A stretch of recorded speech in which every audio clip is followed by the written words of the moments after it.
All right, let's just jump right into this explainer. Because right now, there is a massive cognitive dissonance happening in the American economy. You look at the headlines, right? The stock market is hitting dozens of record highs, home prices are soaring. By the numbers, we are living in one of the richest moments in history. But if you step away from the spreadsheets, the reality on the ground feels entirely different. So today, we are decoding the hidden architecture of modern wealth and figuring out exactly why the economy feels so incredibly disconnected from the data. And honestly, the disconnect is just jarring. I mean, on paper, the average 401k in America just hit a record high of over $160,000. But contrast that booming financial data with consumer sentiment, which, by the way, has actually fallen to its lowest level ever recorded. It is literally lower today than it was during the 2008 financial crisis. So you have to ask yourself, how can both of these things possibly be true at the exact same time? Well, for years, economists love to explain this divide using the K-shaped economy. This is that classic economic divide where the winners, the rich, just keep getting richer, riding that top arm of the K upward, while the losers, the poor, fall further behind and slide down the bottom arm. But as we start digging into the recent data, that traditional letter, it doesn't really capture our current reality anymore. The gap isn't just widening. The entire structure of the economy has completely morphed. Enter the updated and much more accurate model, the E-shaped economy. Just picture the letter E. That top bar is stretched way out. This is the ownership class, and their net worth is absolutely exploding through stocks and real estate. Then you have the middle bar. That's the squeeze class, basically everyone else, tilting downward as any raises they get are just completely eaten up by inflation. And that bottom bar, it is flat on the floor. That's the survival class. So what we're looking at is essentially one country operating as three completely different realities. Let's break down that top bar first to see exactly who is capturing the trillions of dollars created when the stock market climbs.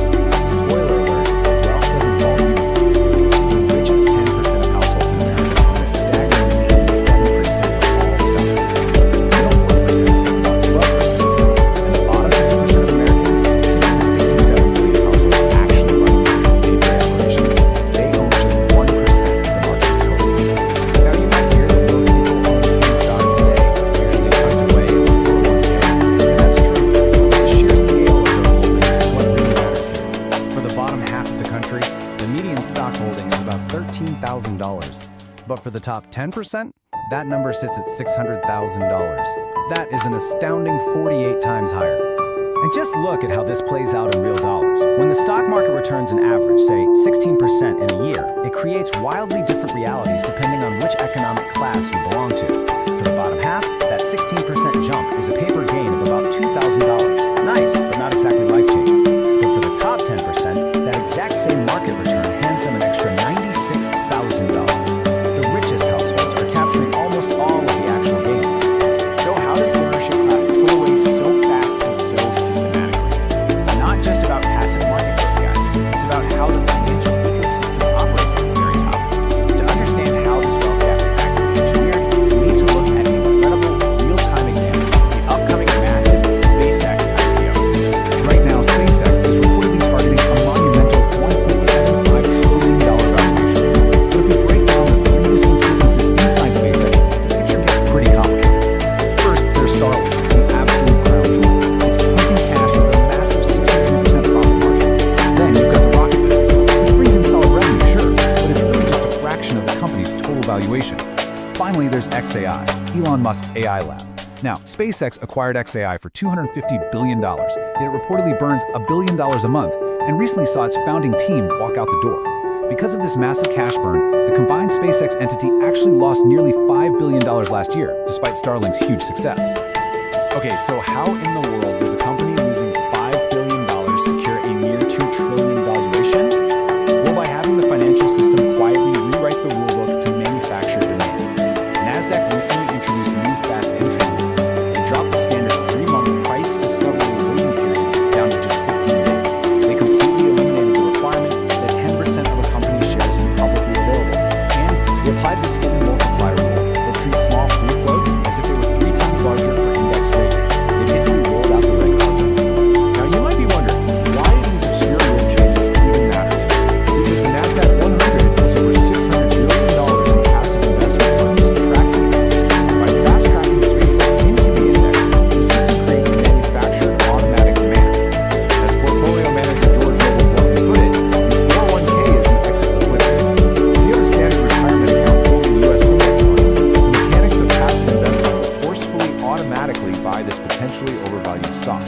You are effectively cashing out the early insiders at peak valuation entirely without your active input. It's just a fascinating, kind of terrifying look at how wealth is protected and accelerated at the very top. But let's pivot sharply from those engineered trillions in dollars and look down at the bottom bar of our E-shape. Because for the bottom 50% of the country, the reality isn't about initial public offerings or index weighting. It's about grim day-to-day survival. You know, the story we often hear on the news is that the consumer is strong because spending is up.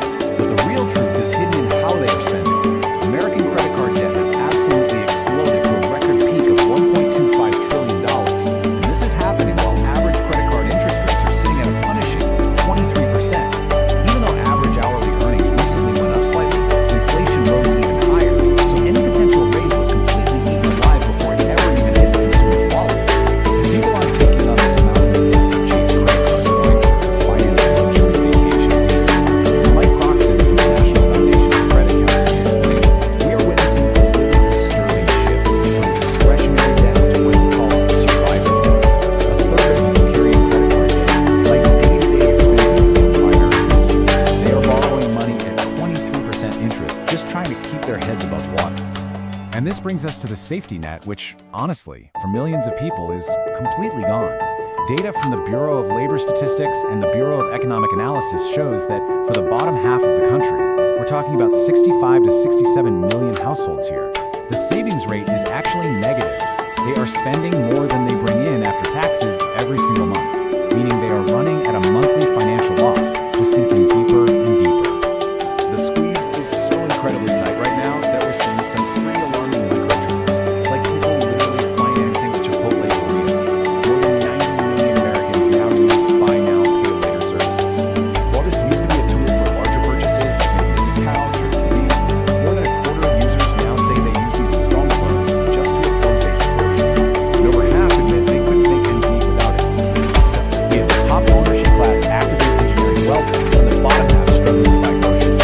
But there is a third, totally bizarre ripple effect happening globally as a result of this. Because there is so much corporate wealth and advertising money concentrated in the U.S. economy, the rest of the world is building massive digital cottage industries just trying to get a tiny slice of that American pie. The motivation here comes down to massive structural disparities in advertising payouts. Let's say a YouTube creator is getting views in India. They might earn around 65 cents per 1,000 views. But if that exact same creator gets a viewer from the United States, they earn over $10. That's more than a 10 times difference in payout, solely based on where the viewer happens to be sitting. And this massive financial incentive has led to overseas creators meticulously farming the American viewer. The playbook they use is highly structured. First, creators use AI tools to generate fluent US English content without ever needing to speak it themselves. Then they schedule their uploads for 4 a.m. India Standard Time so their videos hit the platform right as the American evening prime time begins. They even strategically tag small US-based creators in their descriptions to feed the algorithm the exact right seed audience, basically tricking the system into pushing their content directly to high-paying US screens. When we pull all these threads together, the picture of modern wealth is pretty staggering. It's really a tale of three economies. The top ownership class uses their immense leverage to change market rules and ensure that overvalued assets don't get bought up by passive funds. The bottom class is increasingly relying on high-interest survival debt just to put food on the table. And the rest of the world, well, they're using clever digital tactics and AI to siphon off a few drops of the advertising wealth circulating within this deeply divided system.